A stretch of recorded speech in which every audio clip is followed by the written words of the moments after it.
Hello everybody, welcome back to Fanblade. It's been a couple of days since I last spoke to you, and the weather has gone bad. It's gone very wet and dreary and miserable, and my super glue has been taking a long time to dry, so this has actually cost me a couple of days. The fingerboard is nicely sealed, as is the top of the headstock, and the logo's actually come up pretty good, so I'm kind of happy about that. The back of the neck still needs lots more coats. It's not fully sealed yet, but yeah, this is ready for fretting now. Now, in the meantime, while I was doing all of that and waiting, far too long for it all to cure, I think I've sorted out what I'm going to do with the bridge. Now, I have made a little mark there, which is nominally where the scale length is measured to, although, the actual saddles will be sitting sort of somewhere else. None of these saddles are currently attached to this bridge because I took it apart to measure things up and just work out what I was going to do. And what I've decided to do is not use this at all, because while I was looking for longer screws, I found that. Those are some long screws. That'll give me all of the intonation that I could ever want. The issue is that, of course, it is attached to this. It's meant to go on a Telecaster. That's not necessarily an issue. In fact, I could make that work to my advantage and pop a Telecaster pickup in there, and of course a humbucker in the neck. This could work quite well, except there are three problems. Problem the first, I don't have a Telecaster bridge pickup. I could get one. Problem the second, I don't particularly like Telecaster bridge pickups. The best sounding Telecaster that I've ever heard had a P90 in the neck, and that was the only one that was connected. It's a very, very thin sound to me. It's great for certain styles of music, and I certainly don't want to disparage people who love that sound, but for me, and especially on a bass, it's not going to be a whole lot of use, really. What I want is a second humbucker and a bit further up as well. That is the instrument that I have in my head. So that is what I want to do. If I were to go full Telecaster, I could just chuck that on there as well. Which brings us to problem the third.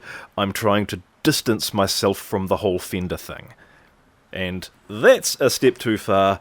I feel like this is a step too far, but I do need this part of the bridge. So the plan is I'm going to chop that off, file it off, polish it up, it'll look beautiful. So that's the plan with the bridge. I'll get onto that in very short order, but at the moment it is time for me to fret this neck. Now, one question I get sort of semi-regularly is people asking me, if I've sealed the board with super glue, aren't I worried about glue getting in the fret slots? And the answer is yes.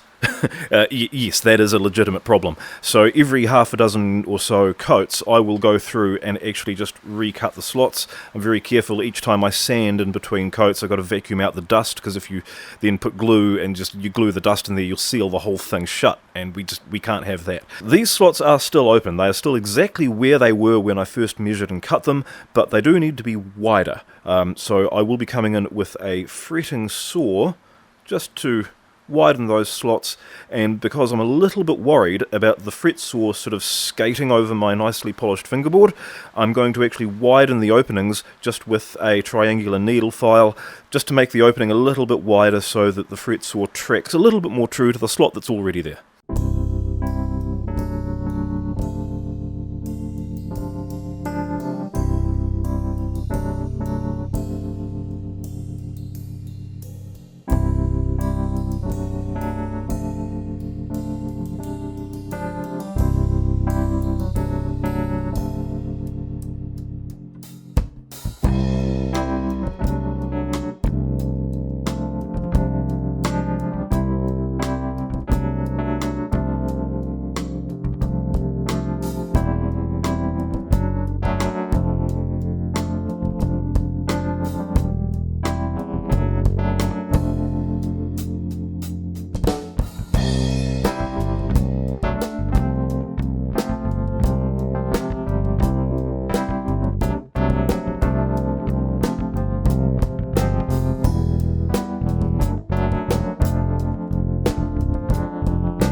So the frets are over there, they're ready to go into the neck, but before I do that, I've got a little bit sidetracked.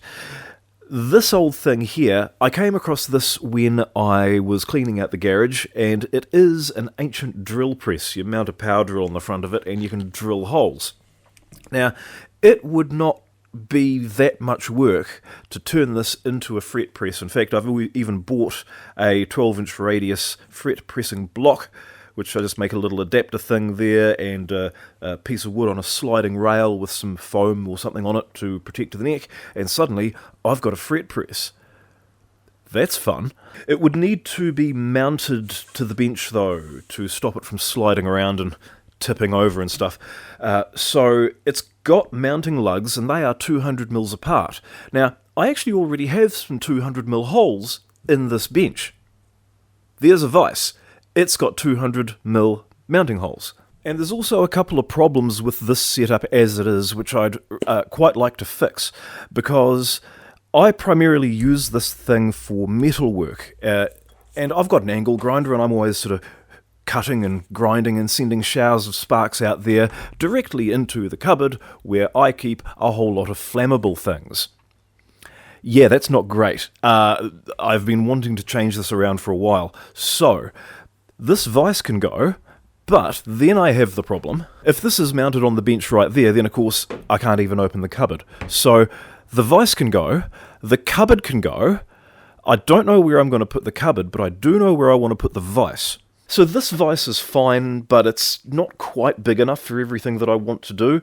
So I'm going to replace it with the big one, except I'm not going to put the big one here, I'm going to put it there, because in this position I can grind away till my heart's content and then just sweep everything up over there without it making a mess of this bench. Also, this thing's just a little bit of a dent risk. I do find myself moving things back and forth, and I'm constantly either bashing my hand on it, or worse still, bashing an instrument on it.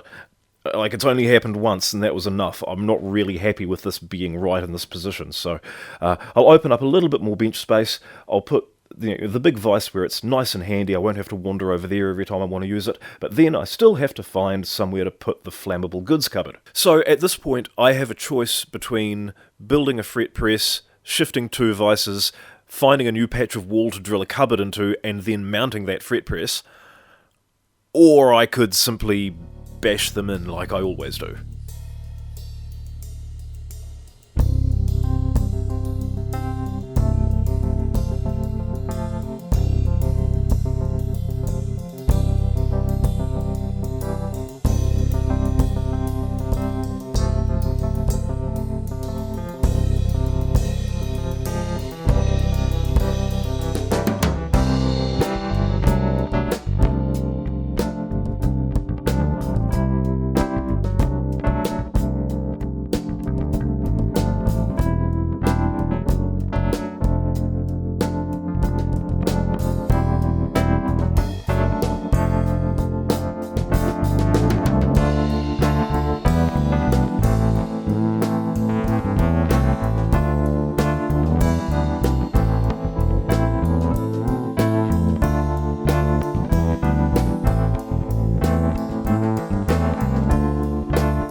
Filling fret ends with wood filler is one of those things that always fills me with a sense of trepidation. I don't particularly enjoy it, because when I'm trying to paste stuff in there with a toothpick or a barbecue skewer or something like that, I'm always thinking there must be a better way. There's got to be. One idea I had was something along the lines of a cake decorating, like an icing piping bag, where you basically fold up a bag out of paper into sort of a cone, fill it full of icing, snip one end off, and then you sort of squish bits in. It's kind of like squeezing a tube of toothpaste.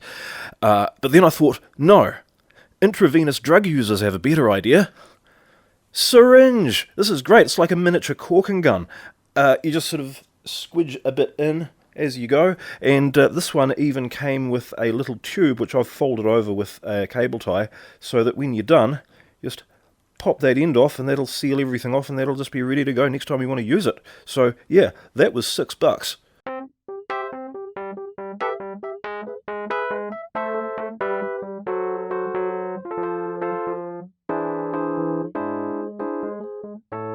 Well, that worked an awful lot better than I even thought it would.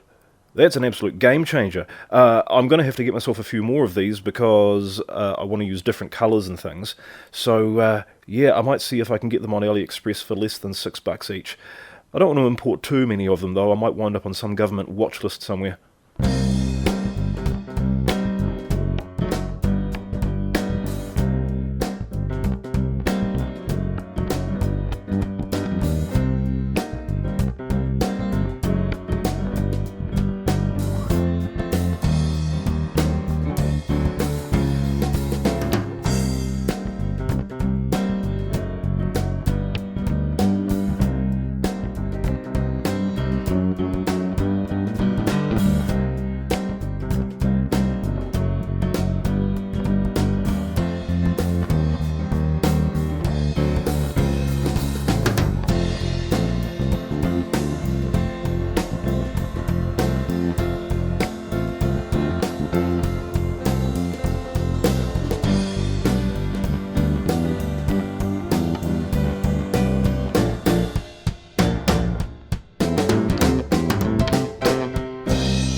Aside from a few coats of finish required on the back to fill the rest of that grain, that is a completed neck.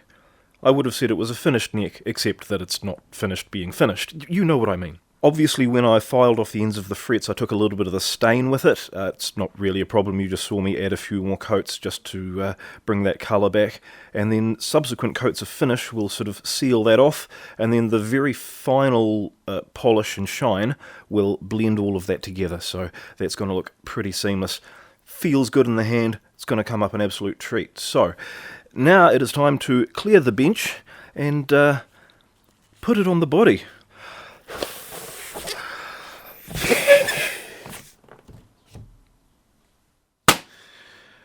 Great. Just so you know, that only works with left-handed gloves. Do not try it on right-handed gloves. I cannot be held responsible for the outcome.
already I can tell that I'm going to have major issues carving this out by hand. That is some massive tear out. And you sometimes have to expect that with mahogany. Yeah, I think forcing a bit on this, and then I'll clean the rest of it up with sandpaper because the chisels are just ripping it to pieces. It's not too bad over this side, but on this side, that grain is not playing ball.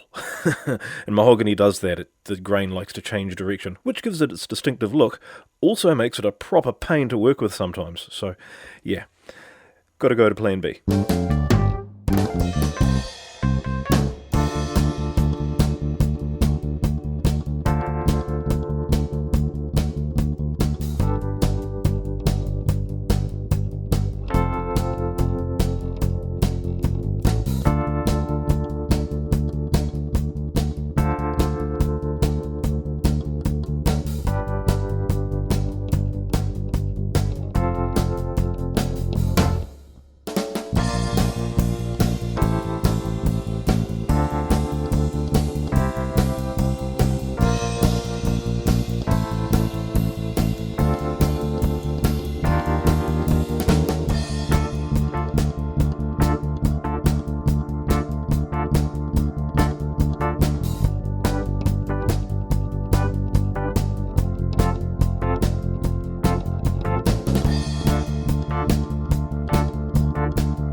So the neck is on, the neck fits in the hole. It's not perfectly lined up with the centre line, but there is a little bit of wiggle room because, of course, we've still got finish to put on that neck. And if I just take a little bit out of this side and then a little bit out of that side, I can sort of kick the thing over just a little bit. Just enough. We've also got quite a lot of depth to take out. I need to take another 5mm out of there. I'd also quite like to put some back angle in it, because that's always good. Regular viewers will know that I hate routers. But I am considering the fact that I bought a 3D printer in order to make routing templates to speed this whole process up. Now, I'm not going to make a template for this neck because this is a one-off, but thinking about using routers for these things for the first time in my life, I have made this. That is going to be an angle jig. Essentially, I'm going to measure up the bridge, put a little strip of wood under there to raise it up to exactly the right height. I'll measure all of that up, clamp all of that down sort of fairly securely. I'll probably put a wedge underneath there just so it doesn't flex. And then I can route the angle and the depth at the same time. If I'm careful, then I won't lose a finger. That's the main thing I'm concerned about. I don't really care about this piece of wood. It's just a piece of wood. I need my hands, man. Normally, most people in this situation would simply use a flush trim router bit. That's fine. Like, I bought a couple of these just to do this type of thing, except this one's too deep. If I was going to use the edge of this and then route up to that, then I'd be taking too much depth out. Yeah. So this, I can sort of see being a kind of a useful jig to have. Let's put that to the test. Don't worry, I've already spotted the inherent flaw with this design.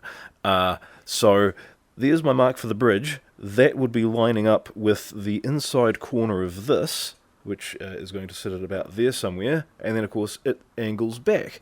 Except it's hitting the body on this side, but it's a bit wobbly on that side. That's not great. I need to secure those down so that it's nice and stable. I could do that by chopping that across there, so that it lines up with that point there. But, of course, that's going to pitch the entire thing forward quite a long way.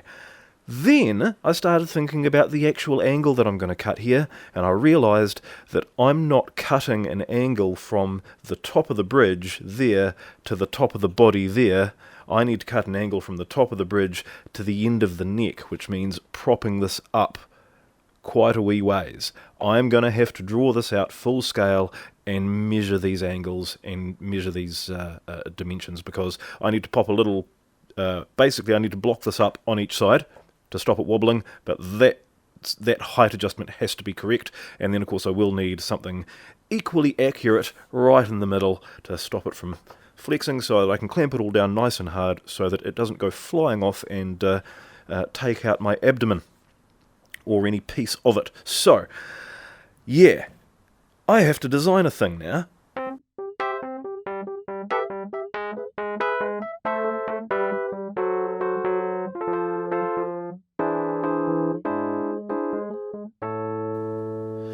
Alright, this won't make a lot of sense because it doesn't really look like anything, but bear with me. So this top line across here is the string, then of course I've got the top of the fret and nominally the bottom of the rounded edge of the fingerboard if we're looking at the side of it. Not quite drawn perfectly, but there is a little bit of wiggle room here because of course that is the height of the bridge. This, of course, is adjustable. The bridge saddles that the bridge saddles at the moment, as I've measured them, are right in the middle of their travel. So there's room to move both up and down on that, which means that if they're in the middle of their travel, and that's the distance to the body, that's the top of the neck, and I want about 5mm to that point, then that means that this line across here is the top of the body relative to the top of the neck, which gives us an angle back of just over 1 degree. I mean, 1 degree over a long distance is this is probably, enough. And when you think about it, when you're shimming a neck, a 0.5 millimeter shim can make all the difference. It really can. You don't need a lot of movement there, just enough.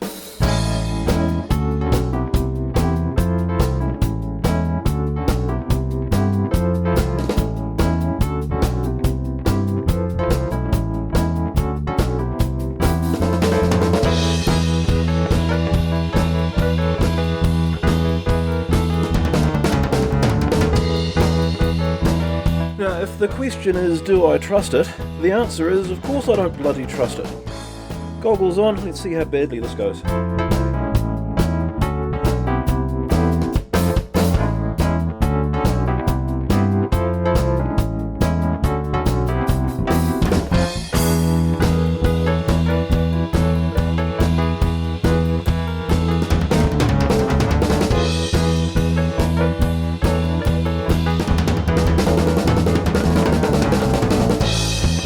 So, what have we learned?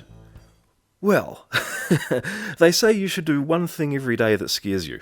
Well, I'm 45 and I'm a little bit overweight. I could do without being scared, thank you very much. In the time that it took me to sort of half build and then design and then fully build that jig, I could have just carved that out by hand and I would have got it exactly where I wanted it first time. As it is, I'm going to have to spend a lot more time on this pocket because it's not where I want it. It is too far back for a start, although it is still within the height adjustment range of the bridge, so that's not too bad. But, and I really don't understand this, it's 1 millimeter higher on that side than that side. So, I don't know, inaccuracies in the jig? Most likely. That back angle being too far back? Inaccuracies in the design? Almost certainly. Obviously, that jig, I think, has potential, but it needs a lot more care and a lot more attention put into designing it and getting it accurate and making it safe, because that was sketchy as hell. Do not do that. Do not try that at home. And as for the issue of just being ever so slightly off-centre, yeah, what I actually need to do is finish putting the finish on this neck so that I can know exactly how wide it's going to be, so that I can actually just finesse those sides and just sort of line the thing up perfectly. Because it's a really, really tight fit in there at the moment, and with extra finish on those edges, like it won't go in at all. So there is material still to take on there. I've got some room to move. So that's pretty much what I need to do before I can carry on, is actually finish this neck, get that pocket right, and then I can line everything up, which will be happening in the next video. Hopefully we'll get to actually sculpt this thing and see it in its full glory. I know there's a beautiful instrument hiding in this piece of wood, but it's a little bit difficult to see it at the moment. Anyway, in the meantime, thank you very much for watching, thank you very much for subscribing, and I'll see you in a few days. Cheers.